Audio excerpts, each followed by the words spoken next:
Bienvenue à cette nouvelle table ronde « Cancer, améliorer la vie pendant et après la maladie ».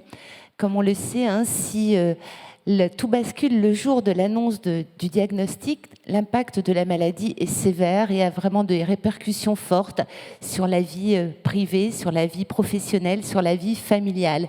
Il est donc important d'accompagner les personnes malades, de les aider à traverser cette épreuve et de faciliter leur existence au quotidien. Pour évoquer ces sujets, je vous propose d'accueillir Stéphanie Catala. Bonjour madame.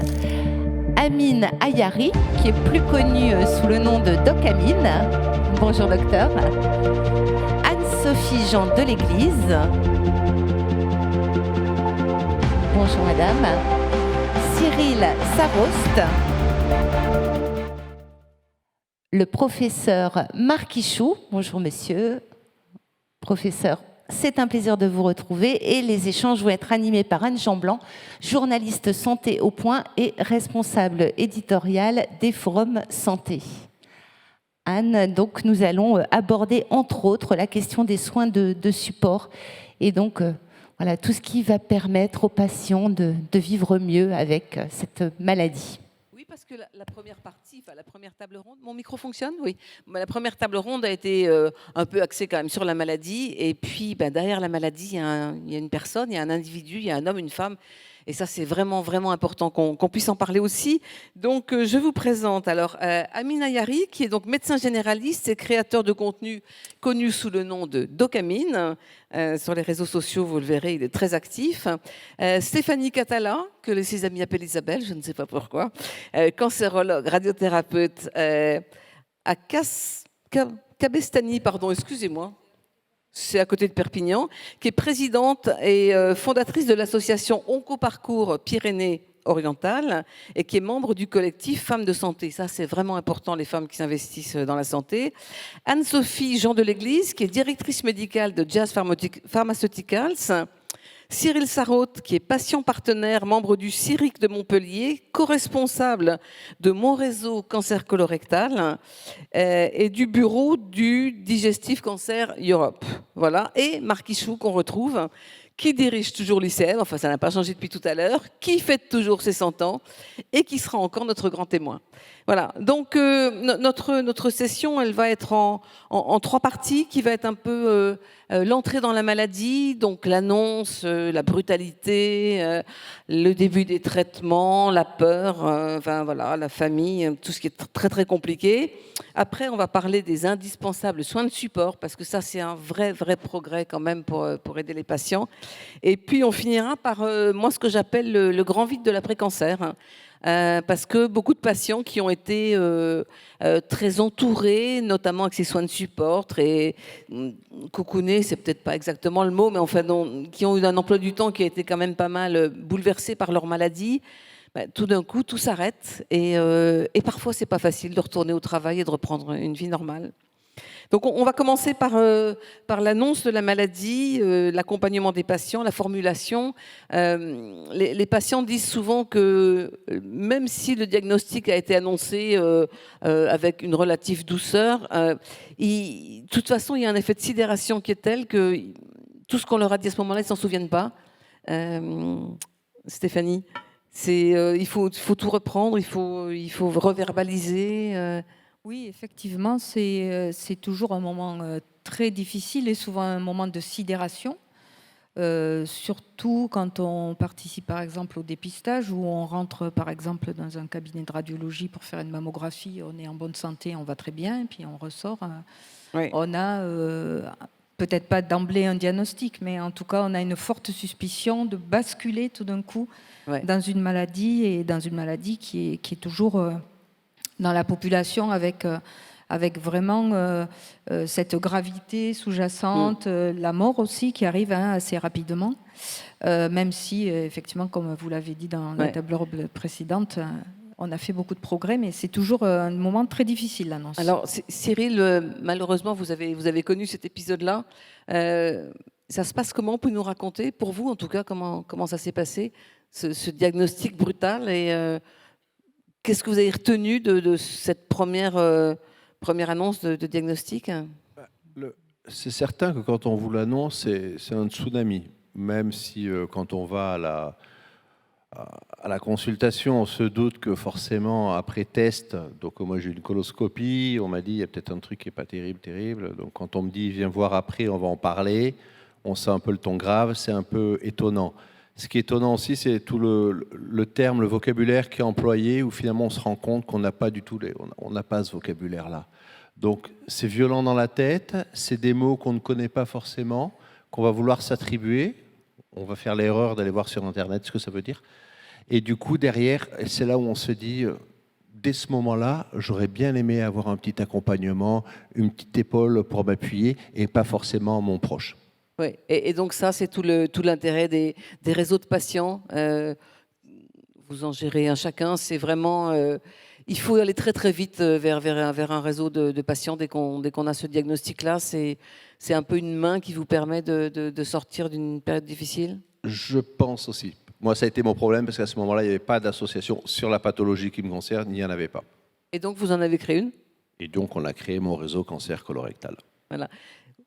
Il y a effectivement les réseaux patients qui sont très importants pour le même partage d'expérience, mais je crois aussi qu'il y a tout le réseau des professionnels de santé qui, à ce moment-là, en fait, doivent aussi, les uns après les autres, faire une reformulation un petit peu de ce qui a été compris par le patient, le voir avec sa famille aussi, ses proches, et ne pas hésiter à voir une infirmière d'annonce, à voir son médecin traitant, pour avoir petit à petit des explications complémentaires et en fait que le patient est capable d'intégrer au fur et à mesure. Ouais. Donc Amine, c'est des choses qu'on trouve beaucoup sur les réseaux sociaux, l'annonce de la maladie? Alors oui, comme vient de le dire Cyril, à juste titre, je suis parfaitement d'accord. Les patients à l'annonce du cancer, ils vont avoir tout de suite énormément d'informations médicales à digérer en très peu de temps. Donc ils ont les questions qui leur viennent tout de suite, qu'ils posent aux professionnels de santé, mais après, une fois qu'ils sont rentrés à la maison, ils sont seuls avec leur connexion Internet. Donc ce qui arrive souvent, c'est effectivement aller voir sur les réseaux sociaux, chercher simplement sur des moteurs de recherche. Sur les réseaux sociaux, les patients, ils partagent évidemment leurs espoirs, leurs bonnes nouvelles, mais aussi leurs frustrations.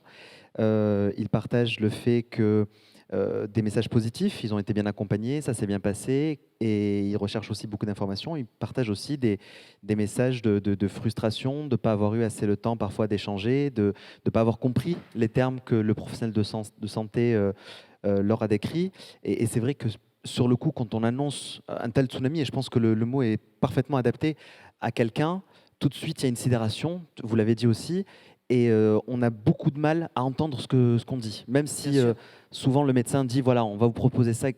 Les patients, sur le coup, ils ne l'entendent pas forcément. D'où l'intérêt aussi de reformuler, d'où l'intérêt aussi d'avoir sur les réseaux sociaux des personnes qui démontent un petit peu les idées reçues. Ça, on y reviendra dessus. Et il y a aussi beaucoup de fausses informations contre lesquelles il faut lutter. Hein. Alors, pour lutter contre les fausses informations, vous qui représentez les industriels du médicament, vous éditez aussi des brochures, vous êtes aussi investi, votre voisine, Sophie. Oui, en effet. Donc, c'est pour rebondir sur ce qui vient d'être dit. Donc, nous, Jazz Pharmaceutical, on est un laboratoire biopharmaceutique international spécialisé dans la prise en charge de maladies rares en neurologie, mais aussi en oncohématologie, c'est-à-dire les cancers du sang. Et c'est vrai que notre ambition, c'est de proposer, au-delà des traitements, des médicaments qui sont mis à disposition, de proposer une solution thérapeutique, c'est-à-dire d'essayer d'aller, dans la mesure du possible, au-delà du traitement. Et c'est vrai qu'on l'a dit, vous l'avez très bien témoigné, monsieur, il y a quelque chose qu'on fait assez facilement, c'est de collaborer avec les médecins pour justement essayer de mettre des mots derrière la maladie, des mots, j'allais dire, compréhensibles de tous. Et notre ambition, et c'est notre rôle aussi d'industriel en participant à la prise en charge du patient dans sa globalité, de pouvoir aider les professionnels de santé justement à éditer ces brochures pour avoir une pédagogie, pour que le patient puisse mieux comprendre sa maladie. Parce qu'on sait, je pense que personne autour de la table me contredira, un patient qui est bien informé et qui comprend est un patient qui est pleinement acteur de sa maladie. Marc veut rajouter quelque chose, Marc Ichou? Oui, un petit mot sur l'annonce, évidemment, qui est l'entrée dans la maladie et qui est toujours un processus qui peut être très traumatisant. Avant les réseaux sociaux, avant Internet, il y a eu les États généraux de la Ligue et un livre blanc qui avait été écrit par les patients qui avaient raconté leurs difficultés et leur traumatisme qui était l'annonce. Donc depuis, on a quand même fait des progrès. Et il faut dire qu'à Montpellier, on est quand même en pointe, puisque depuis plus de 15 ans maintenant, nous travaillons avec les jeunes médecins, parce que c'est souvent le médecin qui va faire l'annonce. Ce n'est pas forcément un cancérologue, d'ailleurs ça peut être un chirurgien, un gastro-entérologue, un dermatologue.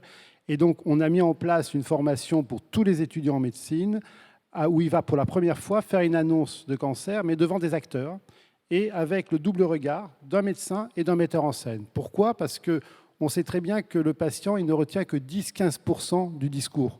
Il va retenir beaucoup plus l'attitude du médecin, sa position, son regard, est-ce qu'il a regardé l'ordinateur ou est-ce qu'il l'a regardé lui-même, etc. Et donc on travaille beaucoup et aussi sur les termes employés, et les acteurs comme des patients reprennent les médecins lorsqu'ils emploient des termes qui ne sont pas compréhensibles. Donc ça, c'est le premier point. Le deuxième point, c'est qu'après, effectivement, il y a trop d'informations souvent.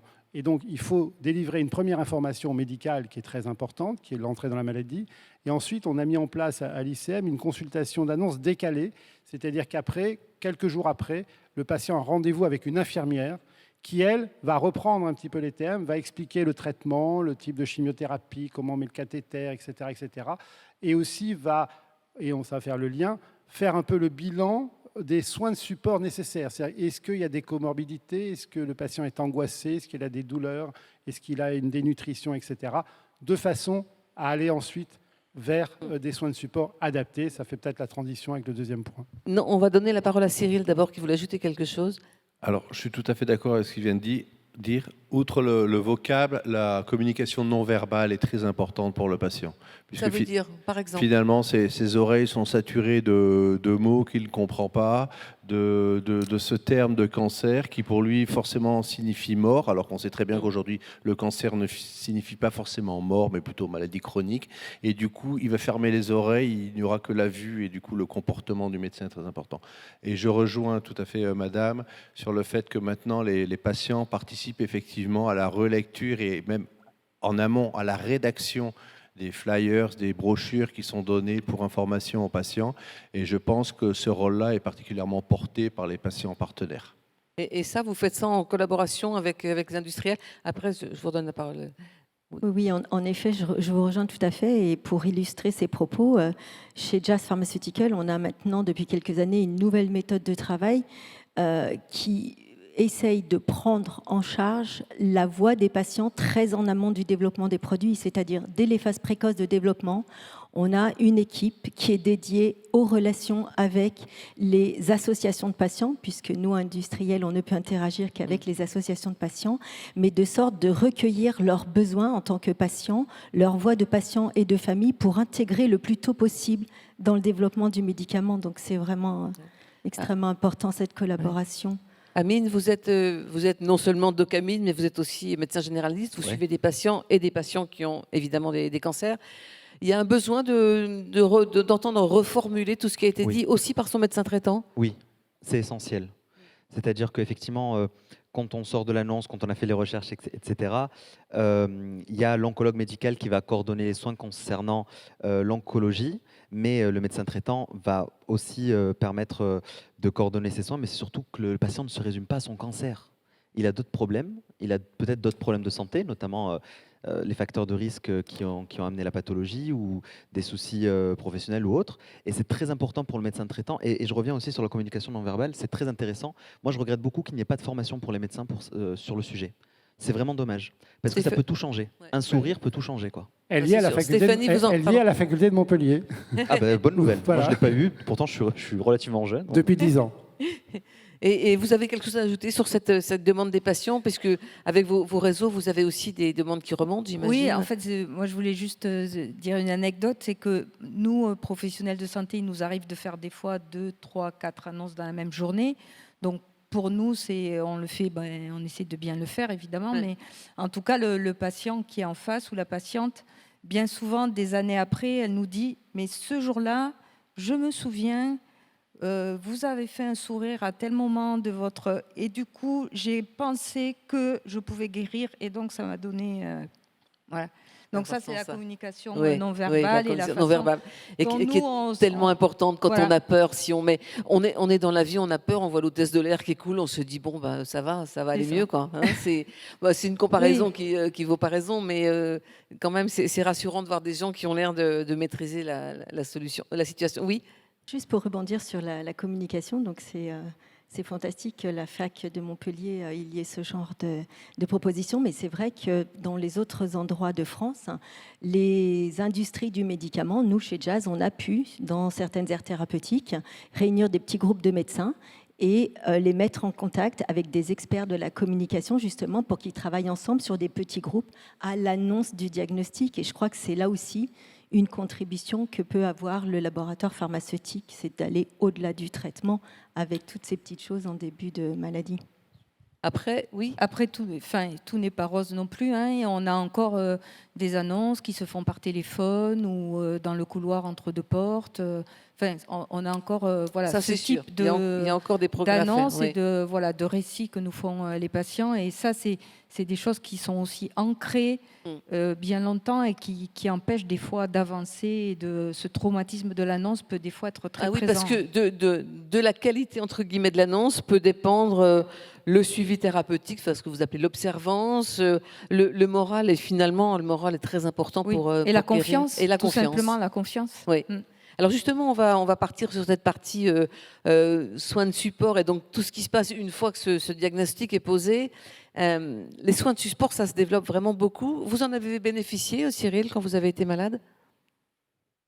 Alors à l'époque où j'ai été malade, il n'y a pas si longtemps que ça, puisque c'est 2018-2019, les soins de support n'étaient pas encore mis en place là où j'ai été soigné.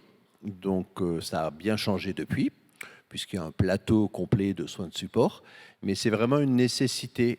Mais par contre, la chose qu'il faut dire aussi, c'est que le patient, à la base, ne sait pas ce que c'est qu'un soin de support.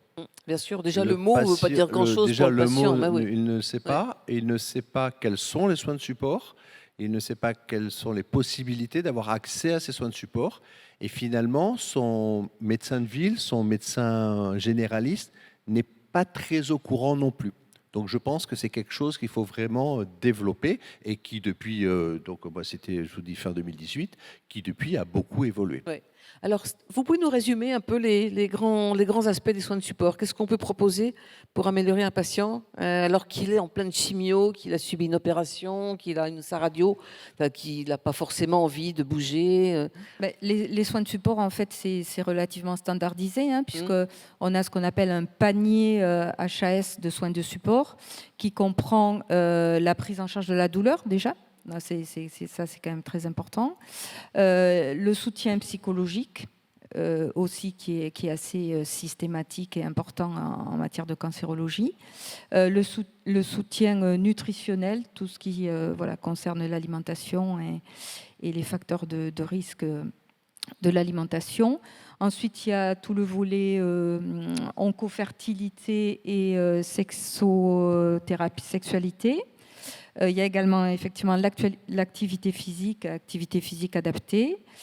J'en oublie peut-être. C'est pas mal déjà, c'est un joli tour d'horizon. Oui. Alors, il y a le retour à l'emploi aussi, tout ce qui touche à l'activité professionnelle, mais ça c'est peut-être plutôt dans l'après-cancer que vraiment ça se met en place. On en parlera pour conclure cette table ronde. Quand on voit tout ce que vous énumérez, on se dit qu'il y a possibilité pour pas mal de charlatans de rentrer dans le système et de vous proposer un peu n'importe quoi pour des tarifs parfois un peu élevés. Docamine, sur les réseaux sociaux, il y a tout et n'importe quoi qui passe, j'imagine. Alors, il y a de tout. Il y a parfois du n'importe quoi, c'est-à-dire que les réseaux sociaux, c'est vrai que c'est une belle plateforme pour le soutien, pour le partage, pour se motiver, mais il y a aussi pas mal de fausses informations et pas mal de personnes malheureusement qui profitent de patients entre guillemets désespérés. Vous avez des exemples de ce que vous avez vu passer ? Oui, il n'y a pas longtemps, là j'ai vu, ça fait les gros titres il y a quelques mois parce qu'il y a le fils d'un patient qui est décédé malheureusement de son cancer qui a porté plainte contre une naturopathe qui lui avait indiqué de suspendre les traitements de chimiothérapie parce que c'était un poison et de consommer des jus, des recettes qu'elle lui a données, des concoctions qu'elle vendait pour la modique somme de plusieurs centaines d'euros quand même. Malheureusement, le patient est décédé, le fils a décidé de déposer plainte. Et ça pullule, si vous voulez. Quand on a quelqu'un qui est désespéré, il y a des personnes qui essayent d'en profiter. Et c'est très triste parce que sur les réseaux sociaux, on a beaucoup de mal. Moi, j'essaye, mais je ne suis pas le seul, hein, on est plusieurs. On a beaucoup de mal à faire entendre raison. Parce que ces gens-là qui n'ont pas d'espoir, ils se raccrochent à une main tendue, même si cette main, en fait, elle n'est pas du tout ferme et pas du tout fiable. En pratique, si on dit que le bon soin de support, c'est quelque chose en plus et jamais en moins, Marc Ichou, on ne vous arrêtez pas votre traitement. C'est des choses en plus pour améliorer votre vie. C'est jamais contre la thérapie. Non, mais non seulement, mais c'est aussi un élément de la thérapie. C'est-à-dire que, alors, ce qu'on fait maintenant sur l'ICM, c'est que avant de rentrer dans le traitement, la consultation de l'infirmière, elle a tout un questionnaire, comme disait Stéphanie Catala, qui reprend tous les besoins en soins de support et qui, en fonction des réponses, adresse le patient au plateau de soins de support où on va travailler sur la douleur, sur la nutrition, etc. Mais par exemple, la dénutrition est un élément de mauvais pronostic pour la maladie. Et donc, de traiter la dénutrition, c'est un acte thérapeutique. Ça améliore. L'activité physique adaptée, on a montré que ça améliorait le pronostic des patients. J'ai entendu dire que de ne pas prescrire d'activité physique adaptée, c'était une perte de chance pour les patients. Dans certains cas, oui. Ouais. Lorsque c'est nécessaire, il faut la faire, il faut la prescrire. Et donc après, tout le travail, c'est de faire ce diagnostic et après d'avoir des relais. Et c'est là où les médecins traitants, ou les kinés, ou les infirmières ou à domicile sont importants pour faire un relais au domicile de ces traitements de support qui font partie intégrante de la prise en charge thérapeutique. Ça n'est pas juste cosmétique, c'est important. Cyril, dans votre réseau ? C'est exactement ça. Le soin de support ne traite pas la pathologie initiale. Le soin de support vient justement, comme son nom l'indique, en support pour aider le traitement, les effets secondaires du traitement et tout ce qui peut en découler pour améliorer la qualité de vie, pour mieux supporter le traitement et tout ça. Et si le soin de support, évidemment, tombe sur des fake news, des trucs à droite à gauche, c'est qu'on n'en parle pas assez. Combien de personnes dans cette salle savent que typiquement la Ligue contre le cancer propose des soins de support gratuits à vie pour toute personne ayant eu un cancer, comme la réflexiologie, comme la socio-esthétique, comme l'ACPA, activité physique adaptée. Mais personne ne le sait, ça. On n'en parle pas et c'est bien dommage. À Montpellier, on m'a dit, oui, on a failli fermer tellement on avait peu de patients. C'est quand même hallucinant, c'est gratuit. Combien de patients savent qu'un an après leur traitement actif, ils ont le droit, de par la Sécu, à un panier de 180 € pour des soins de support, ce qui va du coup diminuer le reste à charge. La communication, c'est le maître mot pour accéder à ces soins de support. C'est bien qu'on en parle. Oui, et je pense que c'est aussi l'intérêt des réseaux de patients par rapport à d'éventuels charlatans ou de professionnels qui n'en sont pas. C'est justement de pouvoir constituer aussi sur un territoire donné justement des professionnels qui peuvent apporter ces soins de support, qui sont formés, qui sont compétents et qui viennent bien évidemment en complément de tous les traitements peut-être plus agressifs qu'on peut donner aux patients. Mais en tout cas, c'est toujours des soins complémentaires qui doivent être faits par des professionnels qui sont formés et qui ne racontent pas n'importe quoi, c'est sûr. Alors vous avez parlé tout à l'heure de douleurs et de traitements qui étaient assez mal supportés. Il y a un élément qui entre en ligne de compte dans la façon de mieux supporter un traitement, c'est ce qu'on appelle la galénique, c'est-à-dire la formulation du médicament. Est-ce que vous, industriels, vous recherchez des formulations à molécules d'équivalence égale, mais est-ce que c'est vraiment un travail chez vous pour que ce soit des produits de mieux en mieux supportés ? Alors en effet, ça fait un petit peu écho à ce qu'on avait dit précédemment, c'est-à-dire que le pendant le traitement, puisque c'est ce qui nous intéresse sur cette partie de la discussion, ça se prépare très en amont pour nous dans la préparation du médicament et notamment sur ne serait-ce que la forme galénique. Par exemple, chez Jazz, nous allons mettre à disposition un nouveau traitement pour certaines formes de leucémie et ce traitement peut être administré par voie intramusculaire ou intraveineuse. on pourrait penser que la voie intramusculaire est privilégiée parce qu'on peut la faire en ambulatoire, parce que c'est plus facile. Mais quand vous allez chercher la voix des patients, les patients vous disent non, parce que l'intramusculaire, ça fait mal, parce que ça nous donne des effets indésirables locaux. Et du coup, parce qu'on a étudié et entendu la voix des patients, en fait, on travaille sur leur confort et on va le mettre à disposition par voie intraveineuse, même si ça engendre des contraintes peut-être autres au niveau de la prise en charge au niveau de l'hôpital. Mais voilà, c'est très important pour nous de préparer pendant le traitement le confort du patient dès le développement des molécules. Mais il y a des résultats qui peuvent sembler paradoxaux. Moi, je me souviens qu'à l'époque où les premières chimiothérapies orales sont sorties, on était un certain nombre à se dire, mais c'est quand même confortable pour ces femmes notamment, qu'elles puissent prendre leurs médicaments à la maison. Et finalement, qu'est-ce que c'est dur de prendre tout seul chez soi un comprimé quand on sait qu'on va être malade et qu'on a des enfants qui sont présents. Et finalement, il y a peut-être la bonne solution de l'un n'est pas la bonne solution de l'autre. Marc Ichou, la galénique, pour vous, c'est quelque chose de très important dans l'administration des traitements ? Oui, bien sûr. Mais ça se fait effectivement au moment de l'invention du médicament, des premiers tests, etc. Donc ça, c'est dans les phases mais ça précoces. peut se modifier après quand même. C'est plus difficile. Une fois que le médicament a été mis sur le marché, il faut faire avec, si je puis dire. Alors là, par exemple, sur les thérapies orales, l'intérêt, effectivement, les patientes sous hormonothérapie au long cours ou autres, alors ce qu'on a mis en place aussi, c'est l'aide des patients partenaires aussi. Parce que, non seulement il y a à chaque fois une explication par l'infirmière, par le pharmacien d'officine est important, le médecin traitant, mais on a une expérimentation avec l'ARS et nos patients partenaires pour justement que des patients qui ont vécu ça puissent, parce que le patient effectivement se retrouve à la maison, et quand il est à la maison, il n'est pas à l'hôpital par définition, et il se sent un petit peu tout seul. Est-ce que j'ai oublié de prendre mon comprimé là? Est-ce qu'il faut que je prenne le double le soir?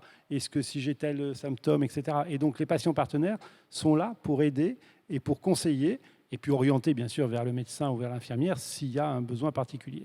Donc c'est toute une chaîne, donc tous ces réseaux, ces associations, ces patients partenaires, tout ça doivent travailler vraiment ensemble pour que le patient se sente le moins isolé possible et n'ait pas des faux messages effectivement, et puisse être acteur de son traitement, ce qui est essentiel. Amine ? Non, je veux rien de particulier. Pardon. Cyril, oui. Justement, par rapport à ce qu'il vient de dire, on avait fait une enquête il y a 1 an et demi, 2 ans, sur le cancer colorectal métastatique, chimiothérapie orale versus chimiothérapie injectée. Et on s'est rendu compte que beaucoup de patients avaient l'impression que s'ils avaient une chimio orale, on considérait qu'ils avaient un petit cancer, qu'on les soignait moins bien, parce qu'ils n'étaient pas entourés, parce qu'il n'y avait pas l'équipe médicale qui était là pour être tous les jours à leurs petits soins finalement. Et ils se retrouvaient un peu tout seuls avec leur terrain. Et finalement, on s'est rendu compte que ce genre de situation-là pouvait amener un échappement justement au traitement. Et du coup, qui dit échappement, dit mauvais traitement. Et du coup, il n'y a pas que le côté galénique et formulation qu'il faut prendre en compte, mais comme ça a été dit 2 fois, le côté aussi psychologique qui l'accompagne. Oui, Madame Catala.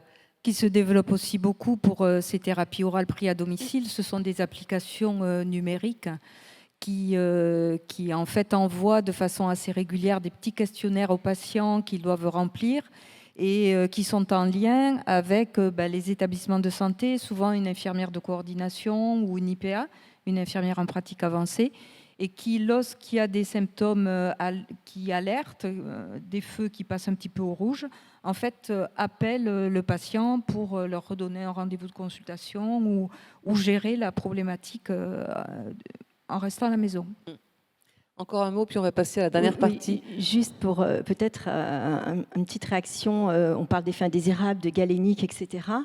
Mais je crois que ma conviction en tant que médecin, mais c'est aussi ce que je porte à la direction médicale de Jazz, c'est que je pense que tous, ensemble, on garde en tête que vraiment l'objectif, c'est de pouvoir faire bénéficier du bon traitement au bon patient et au bon moment de sa maladie. Et je pense qu'un traitement pour un patient n'est pas forcément le bon traitement pour un autre patient. Et pour un patient donné, peut-être un traitement est bénéfique à un moment de sa maladie, mais il y a un autre moment où c'est plus celui-ci le bon traitement parce que galénique, parce que effet indésirable. Et même nous, industriels, on doit entendre ça et je crois que c'est vraiment ce qui doit tous nous animer. Et puis il y a un jour formidable où le mot rémission, voire guérison est prononcé. C'est sans doute une grande libération, mais c'est aussi un grand sentiment d'abandon pour certains patients. Vous pouvez en témoigner, par exemple, Cyril? Alors, on le voit beaucoup, ça. Effectivement, ça rejoint un petit peu ce que je disais précédemment par rapport à traitement oral versus traitement injecté. On est entouré pendant qu'on est malade, oui. On va régulièrement voir son médecin, son oncologue, son chirurgien. Et un jour, on vous dit, au bout de 5 ans, puisque c'est à peu près les dates par rapport aux études Vican, etc. Au bout de 5 ans, c'est bon, vous êtes en rémission. Bon. Et puis là, c'est fini. On ne voit plus personne. On voit une personne une fois tous les ans, peut-être. Mais on se dit, mais c'est bizarre quand même. Ouais. J'étais pas le centre du monde, mais j'étais le centre d'une observation de plein de personnes, de plein de grands chirurgiens, de plein de grands médecins pendant tout un bout de temps. Et là, tout d'un coup, pop, plus rien. Donc c'est gênant pour le malade, certes, mais c'est aussi gênant pour l'aidant. Parce que l'aidant a aidé pendant toute cette période-là la personne qui était malade. Et du jour au moment où le malade, et on lui dit « tu es en rémission ou tu es guéri », il a un peu moins de besoin de l'aidant sur cette thématique-là. Et l'aidant se sent un petit peu inutile. Et je pense que là, parmi les soins de support, les 9 annoncés, il y en a un, c'est aide psychologique pour l'aidant ou le proche. Et je pense que celui-là est vraiment à prendre en compte à ce moment-là. Amine, vous les récupérez aussi à ce moment-là, vos patients? Oui, tout à fait. En tant que médecin généraliste, après... Nous, on les suit avant, pendant, après. Ouais. Et c'est vrai que ce sentiment d'abandon, il est aussi d'ailleurs très présent sur les réseaux sociaux. Il est très fort, très fort. J'aime bien l'idée, entre guillemets, centre du monde, parce que c'est vraiment ce qu'ils ressentent. J'ai même un patient qui me dit j'ai l'impression d'avoir travaillé des années pour un examen. J'ai passé l'examen, j'ai réussi. Maintenant, voilà, j'ai plus rien à faire en fait. Je suis tout seul. Ils se sont structurés et organisés professionnellement, mais aussi familialement, socialement, autour de leur maladie, pour pouvoir avoir des créneaux libres pour leurs rendez-vous, pour pouvoir faire leur suivi, pour pouvoir se surveiller. Et d'un coup, on leur annonce qu'ils sont en rémission. En fait, ils sont un petit peu seuls dans le désert. Donc, il y a un vrai suivi. Souvent, qu'ils ont besoin du médecin traitant, éventuellement d'une assistance psychologique ou parfois sociale, parce que, comme je l'ai dit, même d'un point de vue professionnel, ils s'organisent autour de leur maladie. Et une fois qu'ils sont en rémission, en fait, ça rechange une deuxième fois leur vie. Et puis, il y a une autre étape, c'est le retour au travail. Je voudrais qu'on termine sur ce sujet-là. Cyril? Justement, par rapport au retour au travail, c'est compliqué parce que justement, peut-être qu'on n'a pas travaillé pendant toute cette période-là. Là, tout d'un coup, on dit, tu es en rémission. Et là, on se dit, faut que je retrouve un travail alors. Mais j'ai rien fait pendant toutes ces années ou pendant tous ces mois. Finalement, je suis plus apte. En plus, il ne faut pas oublier que s'il y a eu des traitements lourds, chimio, radiothérapie, le cognitif est quand même pas mal impacté. Et lui, il ne va pas partir comme ça au bout de quelques mois, quelques années. Donc, c'est bien aussi de faire un petit bilan onco-psycho pour savoir où on en est par rapport à son cognitif. Et en fait, on se dit, c'est comme si on était parti de la maison pendant quelques temps, voire années. On revient, et là, les choses sont à la même place, il faut les réutiliser, mais on ne sait plus comment les utiliser. Donc, c'est pas mal de se raccompagner. Oui, Marc. Oui, non, je crois que ça, c'est tout le problème de la réhabilitation après traitement aigu. On a toute une phase aiguë de traitement, comme on a dit, on est vu toutes les semaines, toutes les 2 semaines, et puis on est en rémission. Alors, avant d'arriver à la guérison, parce que je pense que quand même, si on dit à la guérison, c'est quand même une bonne nouvelle globalement. Je veux bien qu'il y ait des problèmes, mais c'est quand même une bonne nouvelle. Oui, rémission. Par contre, le problème, c'est au moment de cette annonce de rémission.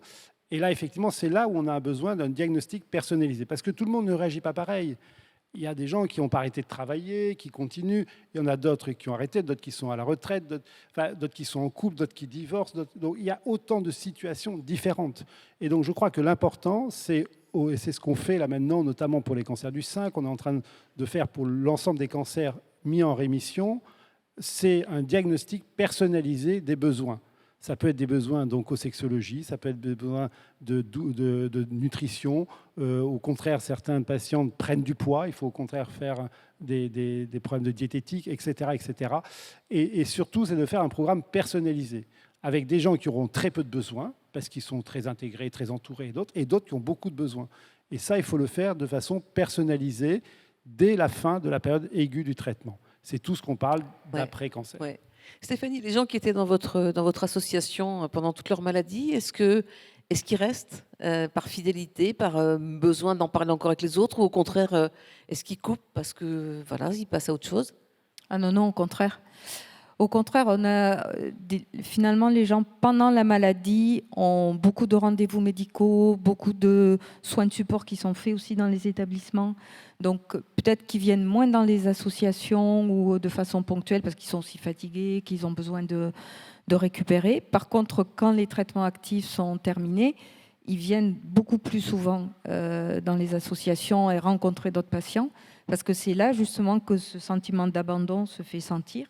Et que là, on a besoin de retrouver aussi soit des gens qui ont partagé le même parcours, la même expérience, soit des gens qui aident aussi à s'en sortir un petit peu mieux et qui proposent des solutions pour chaque problématique, mais qui effectivement sont très personnelles et personnalisées.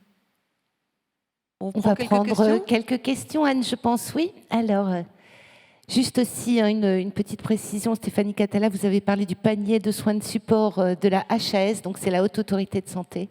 Et voilà, et d'ailleurs, le site est très accessible pour avoir toutes les informations sur les soins de support. Donc, qui souhaite poser une question par rapport à tout ce qui a été dit, depuis l'annonce du diagnostic jusqu'à la rémission, tout cet accompagnement qui est indispensable. Peut-être aussi, sous votre contrôle, il me semble qu'il y a une disposition du projet de loi de financement de la sécurité sociale pour 2024 qui prévoit le remboursement de l'activité physique adaptée. J'imagine que pour vous, c'est aussi une bonne nouvelle. Je ne sais pas, professeur Ichou. Oui, absolument. L'activité physique adaptée devient un élément maintenant du traitement et de la réhabilitation. Et effectivement, il y a des possibilités de remboursement actuellement. C'est ce que disait Cyril aussi sur les 180 € oui, de absolument, soins de support qui sont ce qu'on ne connaît sans doute pas assez d'ailleurs. Pas de questions? Il y a une question, une question là. Oui, madame, oui. Allez-y, madame. Le micro arrive. Voilà. Voilà.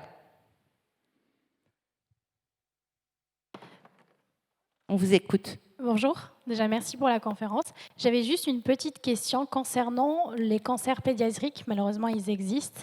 Et est-ce que les soins de support mis à disposition des adultes souffrant ou qui sont atteints de cancer sont les mêmes que pour à disposition des enfants, de leur famille, ou c'est encore plus poussé parce qu'au vu de leur âge et des besoins de développement de ces mêmes enfants?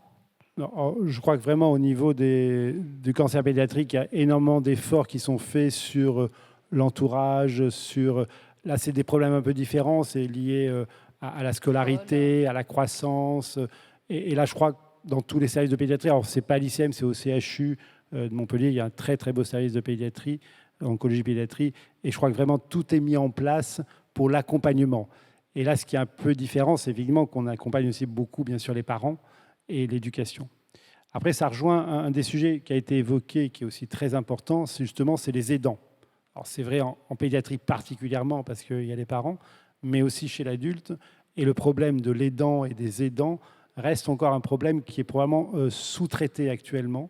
On s'est beaucoup penché sur le patient, et c'est normal, mais on s'aperçoit que, ça a été dit par Cyril, l'aidant est majeur et parfois c'est lui qui peut craquer ou qui peut avoir un effet finalement négatif par ses difficultés qui sont très compréhensibles. Et donc là aussi, on est en train de travailler sur un diagnostic de l'aidant et comment l'aider lui-même. Il y a d'ailleurs des associations d'aidants, comme il y a des associations de patients, des associations d'aidants qui font très bien le job, et des associations sur des maladies particulièrement pédiatriques très compliquées, où justement les aidants sont là et donnent énormément de solutions par rapport à ces soins de support pédiatriques. Et une nouvelle stratégie qui vient d'être présentée, donc là aussi à débattre. Doc Amine. Très rapidement, pour ce qui est des cancers pédiatriques, c'est extrêmement intéressant et je suis content que vous souleviez le problème. J'aide beaucoup une association qui s'appelle AIDA, qui s'occupe spécifiquement de ça, et notamment ça dépend de leur âge. Parce que vous voyez, la pédiatrie, ça va jusqu'à 18 ans, et on n'a pas les mêmes problèmes quand on a 16 ans que quand on a 8 ans. Et de plus en plus, maintenant, ça se fait dans des CHU aussi, on essaie de regrouper ce qu'on appelle en AJA, adolescents, jeunes adultes, pour avoir des gens avec des problématiques qui se rapprochent. C'est-à-dire, on est plutôt proche d'un d'un jeune homme de 20 ans quand on a 16 ans ou 17 ans que d'un enfant de 7-8 ans. Donc voilà, il y a des associations qui œuvrent pour ça. C'est pas idéal, mais par contre, tout ce qui est des soins de support, oui, ça existe, heureusement d'ailleurs, et ça mériterait d'être même un peu plus développé. Merci beaucoup. Une autre question? Oui, au premier rang, s'il vous plaît. On vous écoute, madame. Bonjour, c'est pas vraiment une question, hein, je voulais faire 2 remarques. La première, on l'a vu dans la conférence avant, on va vers une thérapeutique de plus en plus personnalisée. Donc il faut qu'on fasse la même chose pour l'accompagnement des patients, qu'on aille de plus en plus vers un accompagnement personnalisé. Et ma deuxième remarque, c'est qu'on ne pourra faire des améliorations dans les parcours de soins, dans l'accompagnement, que si on associe les patients et les aidants à la réflexion.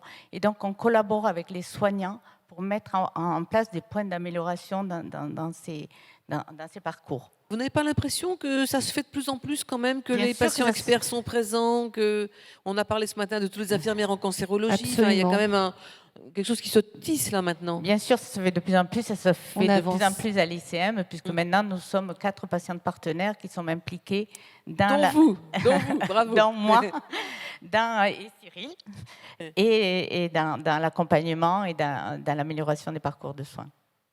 Et justement, est-ce que à l'ICM, Marc, il y a une question encore? N'hésitez pas. Oui, madame. On va laisser une question. Monsieur, pardon. Bonjour, merci beaucoup pour la qualité des informations. Je voulais avoir un peu plus d'informations par rapport au cancer colorectal. Où est-ce qu'on en est en France par rapport au suivi, au traitement, par rapport à peut-être d'autres pays européens? Est-ce que la France est bien dans le suivi de ce cancer? Voilà. Où est-ce qu'on en est? Oui, non. Comme dans tous les cancers, je pense que la France, l'Europe en général, est très bien placée. Et la France particulièrement, je disais tout à l'heure, on a eu quand même la chance d'avoir les 3 plans cancer, la stratégie décennale, l'Institut national du cancer. Donc, sur l'ensemble des traitements, on a tous les traitements à disposition. Par contre, où il y a un message à faire passer, je vais peut-être passer la parole à Cyril, c'est qu'on est très mauvais sur le dépistage. Cyril. Exactement. Sur le traitement, finalement, tout ça est connu. En Europe, ça marche très bien. Le DICE, donc Digestive Cancers Europe, c'est une fédération qui vérifie tout ça et tout le monde fait à peu près pareil. Par contre, au niveau dépistage sur le cancer colorectal, petite question, qui sait quel est le mois de sensibilisation du cancer colorectal dans la salle? Ok, 3 personnes. C'est mars bleu. Donc voilà, donc aujourd'hui, vous avez vu, c'est octobre rose, c'est tout rose. On verra si en mars, ça sera tout bleu. Et donc, tout ça pour dire que ce dépistage organisé, il y en a 3. Hein. Il y a le sein, le colorectal et le gynéco en France. Le mars bleu, le colorectal, dépistage qu'on fait toute l'année, hein, ce n'est pas que le mois de sensibilisation, un petit détail. Le dépistage colorectal pour les personnes de 50 à 74 ans en France atteint difficilement les 30%. Dans l'Hérault, c'est le pire département de toute la métropole. On est à peine à 23%. Alors que si ce dépistage montait à 60%, on gagnerait 6700 vies par an. Donc en fait, le problème, c'est le dépistage. Donc quand vous recevez l'annonce pour faire le dépistage chez vous, entre 50 et 74 ans, s'il vous plaît, faites-le. Je pense qu'on a bouclé la boucle. On avait commencé, Marc, souvenez-vous, avec un cancer évité, un cancer dépisté. Voilà, vous avez tous les messages. Je vous souhaite une très bonne santé. Et surtout, on vous applaudit. Hein, on applaudit vos invités. Merci pour la richesse des informations. Vous restez bien sûr avec nous puisqu'on se retrouve dans quelques minutes pour l'ouverture officielle donc de Futurapolis Santé avec Michael Delafosse, avec Vincent Boune et avec Étienne Gernel. On se dit donc à tout de suite. Merci beaucoup.